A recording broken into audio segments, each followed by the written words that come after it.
All right, welcome to another edition of Open Mic Wrestling Night here on this 15th day of June, 2017.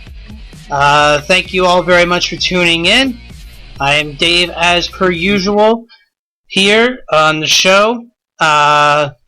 Big shout-outs to DJ Classic for another good episode tonight of the Indie Artist Room. If you missed it, or if you just want to listen to it again, you could listen to that show, all the previous episodes, and all the previous episodes of every Fill in the Void Podcast Network show on Spreaker.com/filling_the_void. You could also listen to us on iTunes, Stitcher, Google Play, Player FM, and TuneIn Radio. So you can do all that. Okay, so we got those cheap plugs out of the way. I'm gonna get to the point really quickly about the announcements that I had said that I was going to make. If you follow me on any bit of social media, that's what I kind of posted, like, oh, I got announcements at the top of the show. That's great.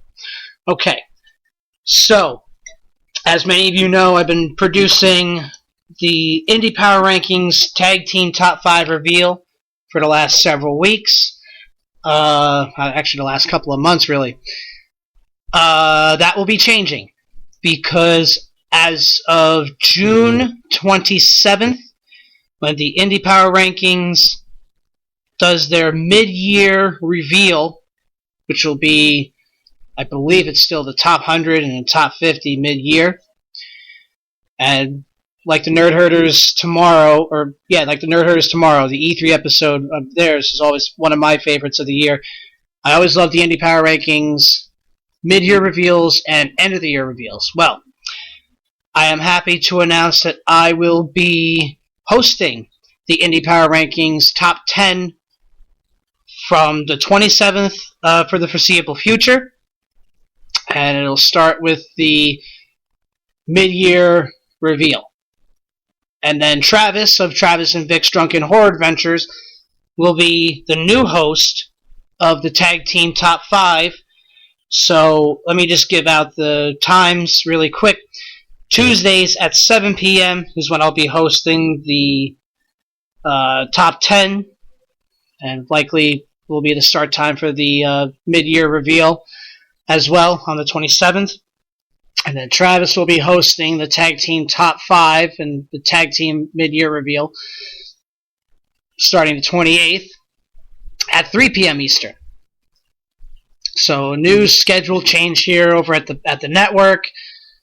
We have both Indie Power Ranking shows here on Filling the Void as of the week of the 27th, which is actually coming up very shortly. Which, let's see on my calendar here, that's in 2 weeks. Well, less than 2 weeks. So, I'm happy to have that coming about. I'm happy to have that aboard. It's going to be a good time. I can't wait to see, and that's kind of how I got my podcasting start, if you will. Ooh, look at me, I sound like I'm important. But, I like talking, and as I continue to enjoy talking about television wrestling, but I also like talking about the indies. You know, I've made friends with a bunch of guys who work on the indies, and I've had the pleasure of seeing a few of them on television, whether it be any of the three big companies. So, and I'm not going to mention them by names because I don't want to name drop, but I'm happy to be talking about the indies once again as the host of the Indie Power Rankings Top 10 reveal, and Travis will, like I said, will be doing the tag team as of the 28th going forward. So, that's one. Number 2. Let's see.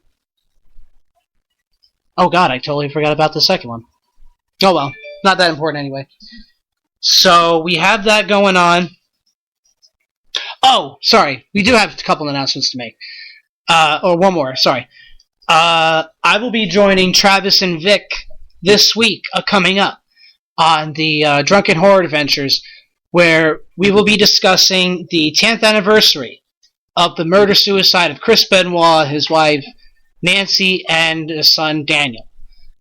Once a month, they always do a true crime story, and this one, it's still talked about to this day, whether it be conspiracy theories about, well, we'll get into it more on this week. But I will be joining Travis and Vic's Drunken Horror Adventures coming up on this week, which will air on the 21st. So we'll be talking about the Chris Benoit murder-suicide. We'll be talking about everything that's coming along with it, including personal opinions and how he found out and how it affected. It's going to be good. And if any of you have ever listened to Travis and Vic's Drunken Horror Adventures, they always do a good job with the true crime episodes. And the last one they did, the Toolbox Killers, did really well with that for us. And our next one is Chris Benoit. So be sure to tune in for that. You can follow us on social media, on Twitter at FillingTheVoidP, Instagram at FillingTheVoidPN, Filling the Void Podcast Network on Facebook.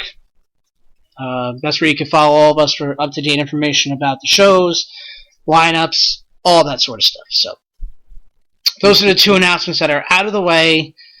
Now we can get on to the main program in which that hopefully you might be listening to. And if you're listening to me right now on Spreaker, Spreaker.com/filling_the_void, the chat is open. You could send your comments, questions, talk shit, whatever you want to do. Free for open forum. Hence the name Open Mic Wrestling Night. Okay, so I wanted to talk about. I got a lot of positive reviews about the Table for Three regarding Cornette, Hayes, and Bischoff. So I figured, why not keep on going with it, and we'll get to the latest Table for Three, which is one of my favorite shows and bits on the WWE Network. Although now that, I figured that they would chat for a lot longer than just 20 minutes, but with Cornette, after hearing the Cornette interview but the Cornette comments on his podcast, this particular Table for Three, and I can talk about the other ones too, and I'm pretty sure I could share my same thoughts on a bunch of them in what I'm about to say, but this one that was just happening between Randy Orton, Ric Flair, and Bruno Sammartino, just between Flair and Sammartino alone, I can listen to them talk for hours. And that one probably, I'm sure with the way that they like to talk and everything else, and a lot of the old-timers like to talk in wrestling, and, that probably was a good 2-hour dinner conversation.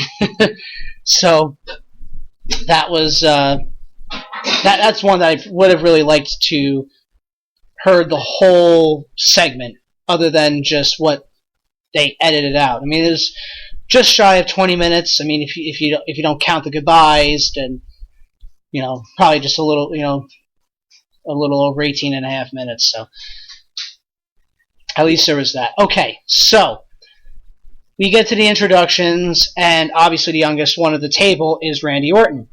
Duh. 13-time world champion, or 14, I forget what number he's up to now. And right at the very beginning, they kind of acknowledge the Orton family. Orton's like, you worked with my whole family, and then Bruno had a chuckle and was just like, yeah, I worked with your great-grandfather, or with your grandfather and your father, and they're kind of talking about that and a little bit going on there. Then Orton makes a comment of, there's a lot of championship gold at this table. Well, you have Bruno's, I believe he was only a 2-time WWWO champion.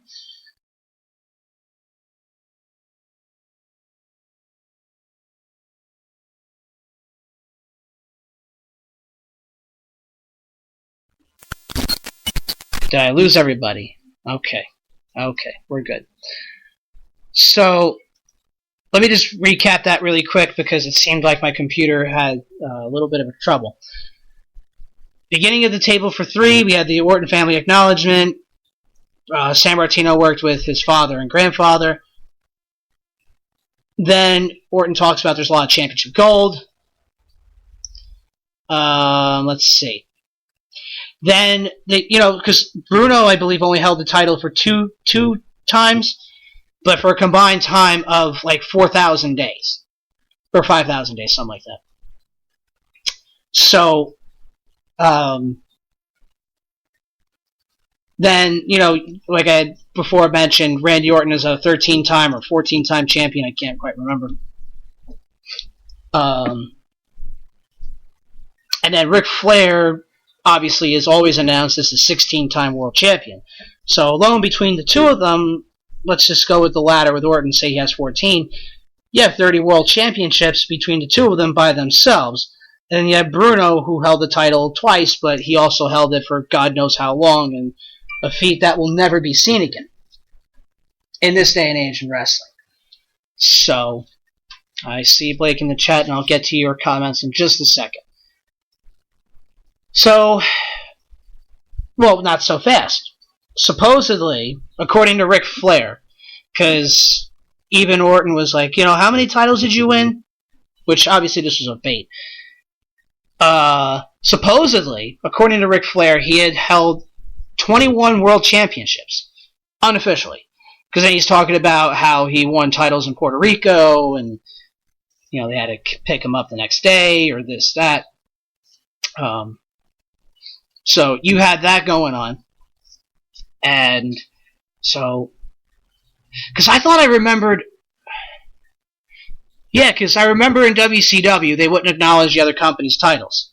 So I remember when Flair was coming back into the WWE, I remember Shivani always going, 14-time world champion, which, okay, that's great. He won 14 world titles between the NWA, WCW, and between the NWA and WCW. So, alright, that's great.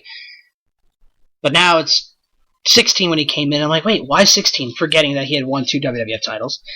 And supposedly now he has 21, so I had another 5 world championships. So 30, so you're adding, 35, 36, 37 world championships between 3 guys.